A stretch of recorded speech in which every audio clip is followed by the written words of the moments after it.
I want to tell you a short story about this boatyard in Sweden.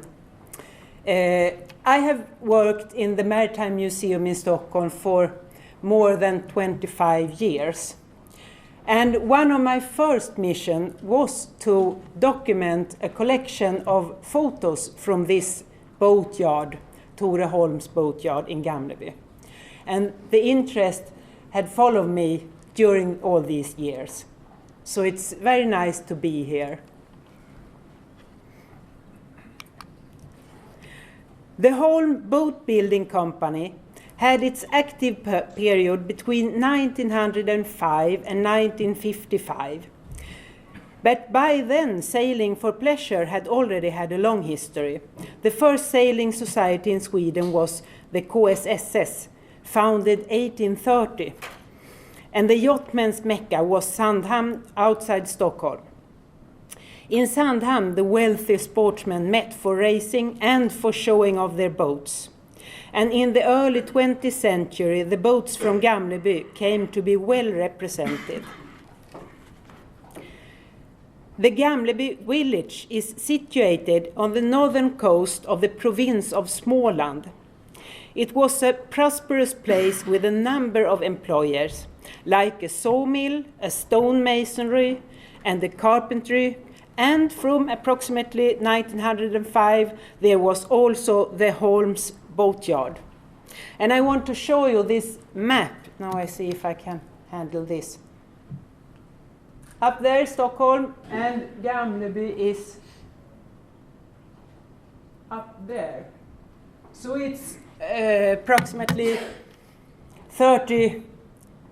300 kilometers between Stockholm and Gamleby. Business was flourishing, and new communications made the transport of people as well as cargo easy. Steamers and small sailing vessels put in at the harbor, and the trains roll into the station. Job opportunities were abundant, and there was no need for higher education to get a job. Peasants and craftsmen sold their commodities on the marketplace, and modern stress was an unknown phenomenon.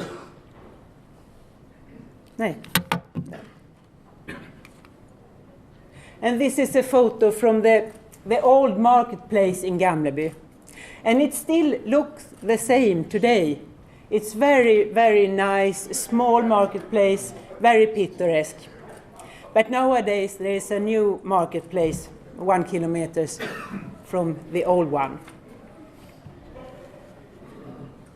The man who was to make Gamleby a household name within the sailing community was Knut Holm, born in 1864. He started his career as a seaman on sailing vessels going to America. Knut became impressed with the United States and stayed there for a decade. Knut was adventurous. In America, he got involved with sailing and took part as yachtsman on regattas. This is Knut. And the lower photos showing Knut on board the great 55 square meters Mayflower. I think you all know about Mayflower because she's here in Finland. One of the boats was named Mayflower, and the name was to remain with him for the rest of his life. Several of the scary cruisers from Gamleby were called Mayflower. And when Tore, years later, had an apartment building constructed in the 40s, it was called Mayflower as well. Knut was a multi-faced man. Besides sailing, he also liked to perform on stage. And in the States, he was both a playhouse actor and an operetta singer. But after that, he decided to get back to Sweden and start boat building. Back in Gamleby again, Knut fell in love with Anna, a beautiful girl whom he married and with whom he had 3 kids in quick succession. Yngve in 1895, Tore 1896, and Magda 1898. Anna was a strong-willed woman who would not let herself be pushed around, and she was thus probably exactly the kind of partner Knut needed. Their quarrels were well known in the village, but the battles were seldom serious and the couple always made up. Even today the story is told about the occasion when Knut held his wife by her ankles over the balcony rail. Anna was not afraid and shouted, "Let me go if you dare." Naturally, Knut didn't drop his wife, but pull her back in again. Gamleby had his own sailing society. The GSS had been established as early as 1880. It recruited its members from the upper class in Gamleby, and they met and raced on Gamlebyviken, the Bay of Gamleby. Even though Gamleby was a small place, the class divisions were quite substantial at the time. Knut was a good sailor as well as a singer-entertainer. As previously in America, he was an appreciated hand on the boats and popular character at the party afterwards. The GSS had a pavilion on one of the islands in the bay where the members spent time after regattas and on weekends. And this photo is from the outside the pavilion, and it's Knut in the middle of the photo.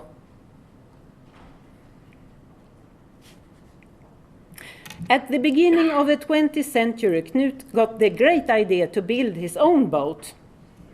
Before that, he just get an extra hand on the other boats. But now he wants his own boat.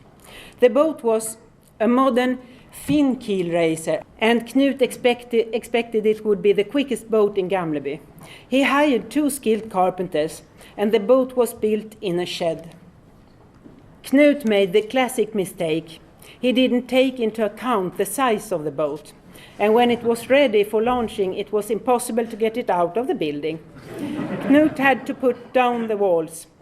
The boat was called Breeze, and Breeze became the starting shot for the Holm boatyard era. This is Breeze before launching. And I think it must be Tore and Yngve beside the boat, and maybe it's Magda in the hatch. I guess so. The 3 kids had to learn sailing very early in their childhood. When the boatyard activity started, the kids were around 10 years old. And Knut would let them sail as often as they had an opportunity. Commercial boat building started quite modestly in the early years. It was when the Skerry Cruiser rule was adopted in the 1908 that this business speeded up. Hundreds of Skerry Cruisers were built in the first 20 years. The first boats built in Gamleby were drafted by designers like Salander and Schüssler, but the drawings were just stamped Holms Yachtvarv, alltså Holm boatyard. This is a photo of a 75 square meters designed by Erik Salander, and it's called Dordy. It's an extremely high Skerry Cruiser, but that depends on the man who ordered the boat. It was Fredrik Ljungström, if you have heard of him, Ljungström Cruisers. So this was one of his first boats. And Salander wouldn't admit he was the man behind the boat, but it was a good racing boat, and then he admit, yes, he designed it. It's therefore impossible to know who the designer really was in those early days. It could be anyone of the family members or somebody else. We know that Yngve and Tore made drawings when they were just teenagers. And when Tore had finished his studies at the Royal Institute of Technology, many of the designs by Knut and Yngve were attributed to him, since the engineering degree would lend more prestige to a plan, and thus make it fetch a higher price. Maybe even Magda was one of the designers, but if she was, I'm sure they keep it secret because a boat designed by a woman would probably be impossible to sell at the time. This is the little sister Magda. She was an actor, and this photo is from one of her most famous films. It's from The Girl in Tales. But we do know that Magda had her own boat and sailed a lot when she was in her early 20s. It was the two boys who inherited their father's interest in design, and Magda who got on with the theater. The boatyard had its peak during the 20s and 30s. The most popular boats at that time were Scary Cruisers, but international rule boats were also common. I can't pinpoint the secret behind the success of Holm's boatyard, but it can be assumed that manpower was cheaper in Gamleby and that it was easier to hire skilled carpenters there than in Stockholm. And this must have made the boats less expensive to produce.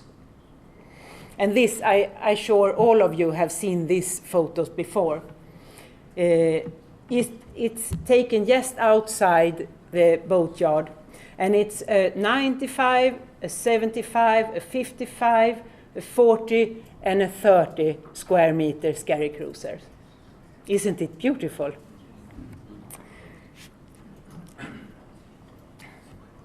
Almost all of the boat equipment was made in Gamleby. Apart from the boats, the boatyard made masts, mountings, keels, cushions, and inside fittings. The boats could be delivered fully equipped with everything, even food. Usually the delivery took place in Gamleby, but the boats could also be sailed to the customer's home port. This sail transport was often carried out by members of the family, but sometimes it was made by boatyard employees skilled at sailing. I have interviewed a few people from Gamleby as early as 1989, when I start my job at the museum. And all the people I have interviewed remember their time at the boatyard with great fondness. And this is a photo from inside the boatyard. Most of the photos is taken outside of the boats, of course. But this is the team who built these famous boats. The weight was very low, but the companionship nonetheless very strong. Many a tale was told during my conversation. For example, about political discussions were held in the smithy. Communists and social democrats clashed there, and sometimes the discussion would be quite loud.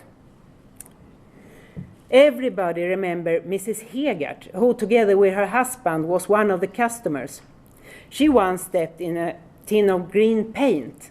Since removing the paint proved hard, she went to the painter and had the other shoe painted in the same color. The employees were proud of the work and of what they accomplished. They controlled and commented each other's work, not out of cruelty, just for teasing. This is one more of the few photos from inside the boatyard. If a plug was inserted askew somewhere in the hull, the colleagues commented on it. And when nobody was looking, the workers changed it. Tore Holm is described by my interviewees as a headstrong man, hard to understand and a bit quiet and sullen, but reliable and fair. Yngve's personality was exactly the opposite. He was cheerful and jovial, and my sources brightened up when they spoke about him. This is Yngve to the left and Tore to the right, together with a friend of them. They are very young at this photo. around 1920, something like that. Maybe the photo is taken on their way to the Olympic Games in Antwerpen, 1920. I don't know, but one might think that the boatyard would have been respected and held in high esteem by the people of Gamleby. But that was not the case. It was just an establishment amongst others and nothing more. Of course, everyone knew that the workers at Holm's boatyard were very competent craftsmen, but not more so than other carpenters in the neighborhood. A lot of people made their living by various kinds of handicraft, and many were very capable. This is a photo from the opposite side of the Gamleby Bay, called Solna. So you can see let's see if I can use this again. This is the boatyard here. And that's the house Tore let build in the 40s, called Majblom or Mayflower. And it's still called Majblom in Gamleby. And the big house that Knut built for himself, I'm not sure, but I think it's some of these houses. So he could sit in the window and look down on his boatyard. That must have been nice for him, I think. Most of the inhabitants in Gamleby know each other, or so it seems. When Knut built his first boat, he got help from two carpenters he knew, Mosse and Gustafsson. We can assume that these two were with the company from the very beginning. Gustafsson had two sons, Martin and Daniel, who belonged to the team's inner circle. This is one of the earliest photos from inside the boatyard. And I don't know the name of the people on the photo, but I can guess that Mosse and Gustafsson is amongst them. I have had the privilege to meet Daniel for an interview in 1989. He was 90 years old at the time, but he still remembers events and details from more than 50 years at the boatyard. Daniel told me he started working for Holm when he was 14. His brother Martin had already been there for a while when Knut asked him if he hadn't a brother who needed something to do. And yes, he had. So Daniel started with common tasks like riveting and similar things. But very soon the old man realized Daniel's talent. And in a few years Daniel advanced to planking the hulls. This was the most important work, and Daniel planked boats like big scary cruisers as well as minesweepers. His and his partner Harald Pettersson's work was a guarantee for high quality at Holm's boatyard. Daniel enjoyed his work, even if it could be unnerving when he had to hurry. The material was expensive and waste was not seen with kind eyes. Daniel was also responsible for teaching new carpenters how to do planking.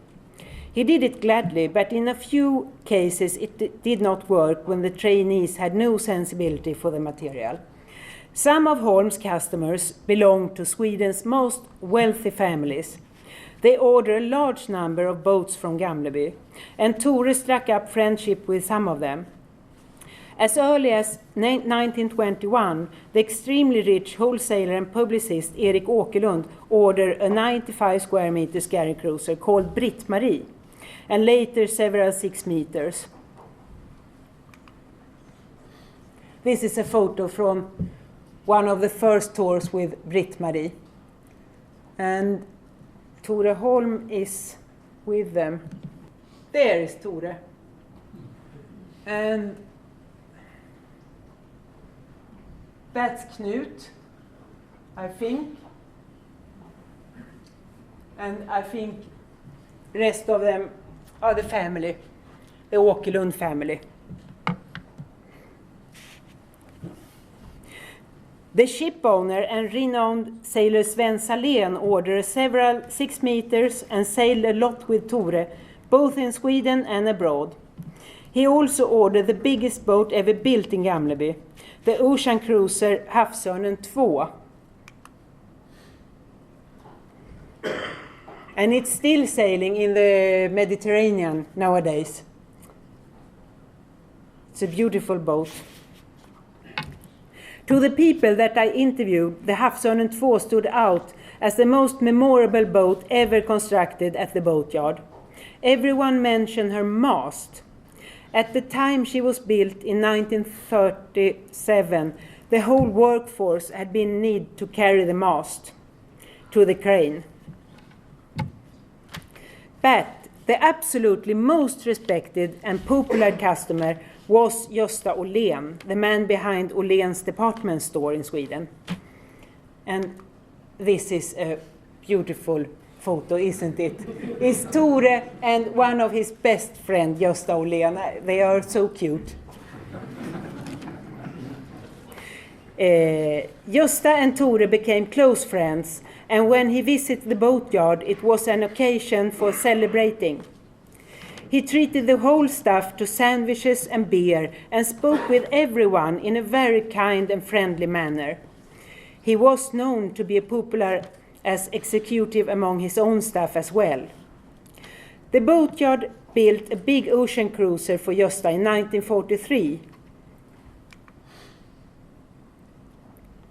And this photo is from launching Maribel.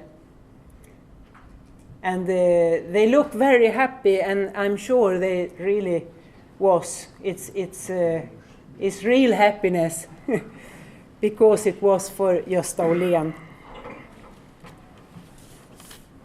Her name was Maribel, as I already said, and she's still under sail. When Tore was 60 and Gösta 52, the two friends went on a big adventure. Together with 4 friends, they sailed with Maribel to West India. Tore's family was not too happy with Tore's decision, but everything went well and the crew returned happily back to Sweden.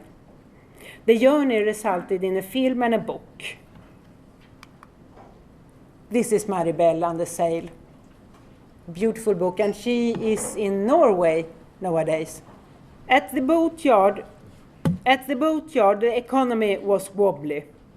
Tore's only interest was sailing and boat design. Money was nothing he cared about. The important thing was the boats. The insecure financial circumstances forced the company to lay off parts of the workforce in periods. In the early 1950s, these periods became longer, and the workers sensed that the end was approaching.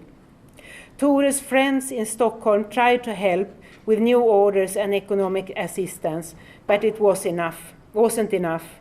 In the mid-1950s, Tore had to close his company. And that's what my short story about the Holm boatyard. Thank you.